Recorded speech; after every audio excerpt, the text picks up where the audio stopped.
فاسألوا أهل الذكر إن كنتم لا تعلمون.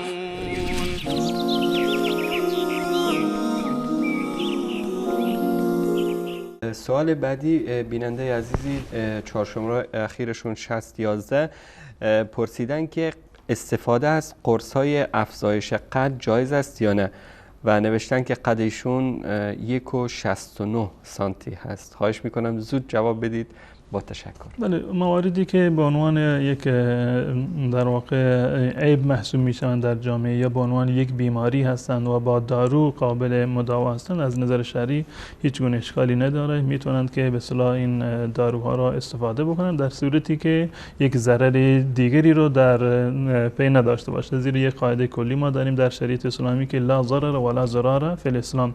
این یک قاعده فقهی هست در شریعت اسلامی که هر عملی که هر گونه ضرری به شخص شما داشته باشد یا به فرد دیگر و فرد سومی داشته باشد، شما در واقع اجازه انجام چنین کاری رو ندارید. اگر این کار منجر به ضرر و زیانی به بدن انسان نمی شود، از نظر شرعی هم جایز هست و هیچ اشکالی ندارد.